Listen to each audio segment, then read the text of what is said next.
it seems that Burkina Faso and Mali are in connivance with Niger on this coup. Yeah, because we all know Burkina Faso was the first to start with its coup by overthrowing their president. And as it stands now, it's been led by a military regime. But it seems that they are quite happy with the way things are going under the military regime. And same goes for Mali, before Niger also joined in this military coup that overthrew their president just last week from its presidential seat. Things have actually unraveled in Niger, from the finance minister crying or weeping on the channels that is going viral throughout the media platforms. And as ECOWAS decided to come in with force, if persuasion fails, force is applied. That is the term that is being used, because they actually came stating that they will be having talks with the military junta in Niger for them to be able to release the president, for him to come back to take his seat and also continue ruling the country. If not, they will be coming in with the military forces for them to be able to take back Niger and give it back to President Mohamed Bazoum. And for stating this has made the junta leaders of Mali and Burkina Faso also claiming that if ECOWAS tries that, then automatically means it's not only Niger that they have a fight with, that they also have a fight with Mali and Burkina Faso.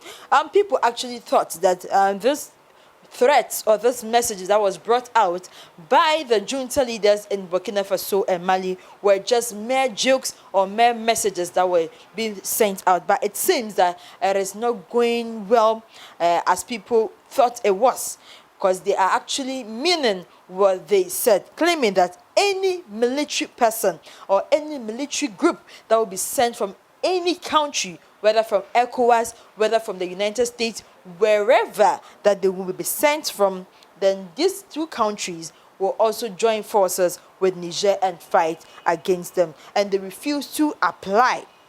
Yes, they refuse to apply, because these presidents who have been voted for in a democratic era have been misusing, misappropriating, doing things that is not right, and therefore they aren't going to just sit down, and therefore they have warned any military intervention against Niger will be a tantamount to a declaration of war against Burkina Faso and Mali, and therefore it is going to be a disastrous consequence to any country, to any military intervention that will come into Niger, and therefore they should stop whatever military plans they are having. And this was brought out by Abdoulaye Mega, who is the Mali Minister for Territorial Administration. Yeah, he is the one who led this message that was brought out to ECOWAS, to the EU, to the UN, and to any other country that is trying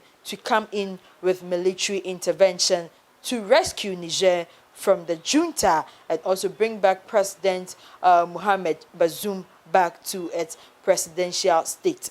And therefore, people are actually stating that with the way things are going, since they are on the same line, we have Burkina Faso, we have Niger, we have Mali on the same line on the map, it seems that they can just spread with their viruses, I mean the coup viruses, into other countries. And therefore, it has actually made some of the countries, some of like Nigeria, having locked its borders, landlocked borders, has locked them so that nobody can be able to enter through their borders into Nigeria, causing the coup penetrating into Nigeria. We all know that President Bola Tinubu and the leaders of ECOWAS have been sitting, going on meetings, looking for ways and means to enter into Niger for things to actually happen on the right side, on the bright side. They've gone on the first one, but they didn't go well with them. Yeah, it didn't go well with them. They all came back